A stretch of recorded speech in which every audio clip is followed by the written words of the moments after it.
ओम नमः शिवाय। सभी भक्तों को जय श्री राम। आज का विषय है कि अपने बंधे हुए पितरों को, अपनी बंधी हुई शक्तियों को, अपनी बंधी हुई कुल देवी देवता को हम किस प्रकार बंधन मुक्त कर सकते हैं। साथ ही जिन भक्तों को ये पता ही नहीं है कि हमारे पितृ कौन से हैं या हमारे कुल देवी देवता कौन से हैं, उन्हें भी कैसे पता लगेगा कि हमारे कुल देवी देवता कौन से हैं, कौन से हमारे पितृ हैं। तो ये सभी चीजें आप इस एक प्रयोग से पता कर सकते हो। देखो, वीडियो पहले पूरी देख लेना, उसके बाद आप करना, ताकि आपकी पूरी समझ में आ जाए। क्योंकि बाद में आप लोग कमेंट्स करते हो, जो कि कमेंट्स बहुत ज्यादा होते हैं जिनके आंसर मैं नहीं दे पाता। तो सबसे पहले तो मैं आपको बता दूं कि जिस परिवार के पितृ बंदिश में हो, उस परिवार पर कोई भी व्यक्ति कोई भी कार्य कर सकता है, कोई भी तंत्र मंत्र इत्यादि कुछ भी कर सकता है। कारण कि घर में पितृ और घर की कुल देवी देवता यही घर परिवार की रक्षा करते हैं। ये वास्तव में घर के मालिक, घर की कुल देवी या देवता घर के मालिक होते हैं। और इनको यदि कोई बंधक व्यक्ति कोई बंदिश में कर देता है, तो फिर आप चाहकर भी कोई सिद्धि साधना में इतनी जल्दी आप प्रांगत नहीं हो सकते।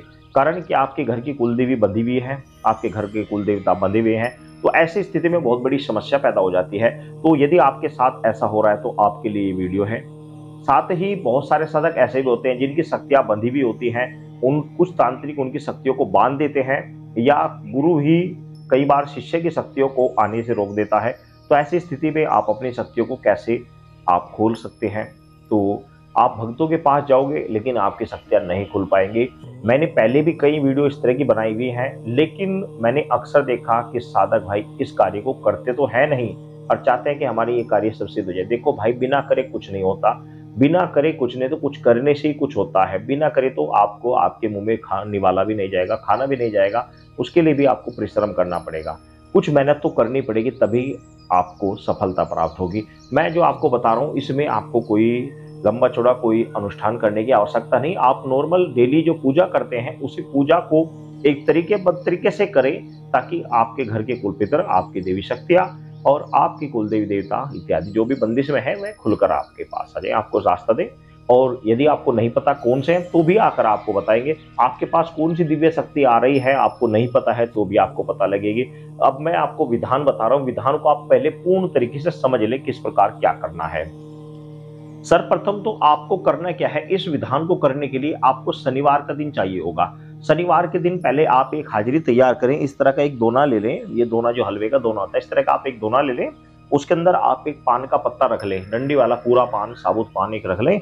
उसके ऊपर आपको 5 पतासे, ये जो पतासे होते हैं, ये 5 पतासे आपको रख लेना है। और 2 लौंग, 2 ये लौंग उसके अंदर आपको रखकर आपको जाना है अपने आसपास कहीं दरिया, दरिया यानी जल, जल यानी जल देवता, कोई नदी नाला इत्यादि हो, कोई आपके पास जोहड़ इत्यादि हो, या कोई चलता दरिया हो, तो वहां पर आपको जाकर ये हाजिरी दरिया बादशाह को समर्पित करनी है। दरिया बादशाह इसलिए कह रहे हैं कि मुसलमानी तरीके से भी पूजा जाता है और हिंदू तरीके से भी पूजा जाता है। वरुण देवता यानी जल देवता के नाम से हम इन्हें पूजते हैं, और मुसलमान में इसको जल बादशाह, बादशाह के नाम से पूजा जाता है, दरिया बादशाह के नाम से। तो आप उनसे कहें कि हे जल देवता, हे दरिया बादशाह, अपनी ये हाजिरी स्वीकार करें, और मेरे पास जिस भी अनुकामना के लेकर आप कर रहे हैं, आपकी दिव्य शक्ति आप बंद है, या आपके घर के कुल पितर इत्यादि बंदिश हैं, या आपकी कुल देवी देवता बंदिश हैं, जो भी आपकी इच्छा है, उस इच्छा को आप दरियावासी से प्रार्थना करें कि मैं इस मनोकामना को निमित्त आपके चरणों में आया हूँ। आप ये हाजिर स्वीकार करो और मेरी मनोकामना पूर्ण करें। मेरे पितर हैं, उनको खोलने की कृपा करें। मेरी देवी शक्तियां, उनको खोलने की कृपा करें। मेरे कुल देवी देवता है, उनको खोलने की कृपा करें। तो हाजिरी देकर वापस आपको आ जाना है। फिर एक हाजिरी दोबारा तैयार करनी है। यह हाजिरी आप अपने गांव के जो खेड़ा होता है, क्षेत्रपाल होता है, खेड़ा, खेड़ा बोलते हैं उसको, जो भगवान शिव का पुत्र होता है, कार्तिकेय। तो सिटी में खेड़ा नहीं हो पाता, कुछ जगह सिटी में नहीं होता, तो वो भगवान शिव के मंदिर में शिवलिंग के पास यही हाजिरी जो मैंने बताई है, यही हाजिरी शिवलिंग के पास दे सकते हैं। लेकिन जो गांव में रहते हैं, जिनके पास खेड़ा है, अपने गांव में नहीं तो दूसरे गांव में खेड़ा है, तो वो खेड़े पर जाकर दे के आए शनिवार में ही। पहली हाजिरी आपको, ये कार्य आप सुबह के समय करना है।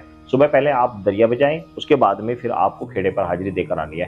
फिर शाम के समय आपको क्या करना है, शाम के समय आपने, जो मैं बता रहा हूं ध्यान से समझ लेना, आपको 2 पतासे लेने हैं, इस तरह के 2 पतासे आपको लेने हैं, इस तरह के 2 पतासे। और इन दोनों पतासों के ऊपर आपको इस प्रकार, ये लौंग है, ये लौंग आपको इस प्रकार इसमें चुभा देनी है। और ये फूल ऊपर की साइड होना चाहिए, इस तरह फूल ये ऊपर की साइड होना चाहिए और ये पतासे में आपको इस तरह आपको दोनों पतासों में इस प्रकार दोनों लोंगों को इस प्रकार आपको चुभा देनी है। और फिर आपको माता महाकाली के सामने यदि दीपक जला सकते हैं तो दीपक जलाएं, अन्यथा नहीं जला सकते तो कोई आपत्ति नहीं, आप धूमबत्ती जलाकर भी आप माता महाकाली की फोटो, मूर्ति इत्यादि के सामने बैठकर अपने घर पर ही आप जो मंत्र मैं बता रहा हूं यह आपको भोग देना है, जो मैं आपको बोलता है ये भोग देना है आपको।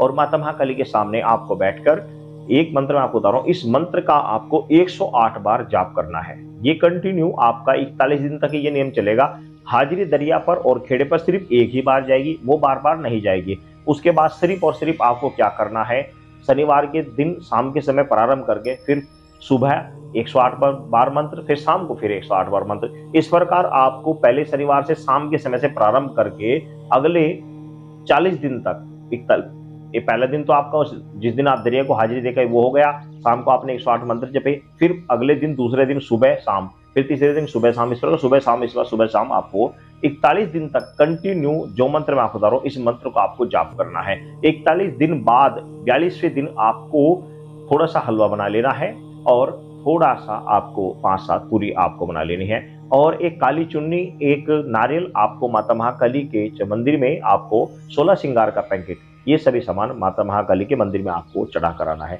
बचा हुआ हलवा और पूरी आप बच्चों में, कन्याओं में बांट दें, लड़कियों में बांट दें और बाकी 5 पूरी या 7 पूरी हलवा, नारियल, चुन्नी, 16 श्रृंगार ये आपको माता महाकाली के मंदिर में चढ़ा कराना है। साथ ही भैरव देव को 2 लड्डू आपके अलग से आपको भैरव देव को चढ़ाने हैं। ये प्रसाद आप माता महाकाली के मंदिर में चढ़ा गए तो आपके जो भी पितर जो भी समस्या है या आपकी कोई शक्ति आपको नहीं पता है कौन सी आ रही है, कोई शक्ति बंदिश में है, पितर बंदिश में है, कोई भी चीज बंदिश में है, तो वो आपके पास 100% उसका अनुभव आपको इन 41 दिन के अंदर ही हो जाएगा। लेकिन मैं पुनः कह रहा हूं कि भाई श्रद्धा विश्वास के साथ जब तक नहीं करोगे तब तक कुछ नहीं होगा।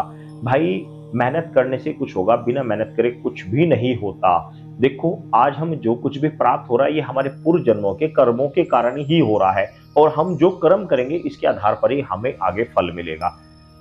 कुछ भक्तों को तुरंत फल मिल जाता है, कुछ भक्तों को कुछ समय बाद मिल जाता है, लेकिन मिलता जरूर है। कर्म किया हुआ विफल नहीं जाता, ये बात सत्य है, 100% सत्य है कि कर्म किया हुआ फल कभी नहीं जाता, विफल नहीं जाता। लेकिन किस समय मिलना है ये ईश्वर अधीन है कि वो इसका फल आपको कब देंगे, किस प्रकार दें, ये ईश्वर के अधीन है। यही तो ईश्वर की लीला है।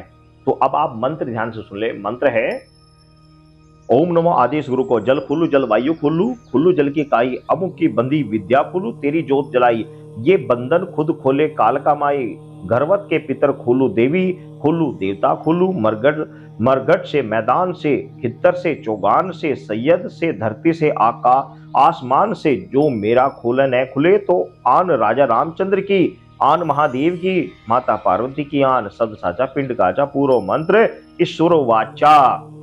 ये मंत्र है। पहले इस मंत्र को आप पढ़कर कंटिन्यू पहले आप पढ़कर इसको याद कर लें ताकि आपको बोलने में आसानी हो और आप 108 मंत्रों को एक सही समय तक आप पूरा कर लें। सही समय का मतलब ये कि आपको ज्यादा नहीं, इस मंत्र को पढ़ने में ज्यादा 20 मिनट से आधा घंटा लगेगा 108 बार मंत्र करने में। तो आप इसको पहले कंठस्थ कर लें, फिर उसके बाद में इसका प्रयोग करें। ध्यान आपको रखना है कि 41 दिन तक आप मां संदीरा या का भक्षण नहीं करेंगे और ब्रह्मचर्य का आप पालन करेंगे और पूरी श्रद्धा के साथ माता के चरणों में नतमस्तक होकर श्रद्धा साथ माता को पूर्ण रूप से पूरे तन मन से माता को प्रसन्न कर आप इस कार्य को करेंगे। आपकी 100% जो भी शक्ति है खुलकर आएगी। ये प्रैक्टिकल प्रयोग है, आप इसको करें, 101% आपको सफलता प्राप्त होगी। सभी भक्तों को जय श्री राम।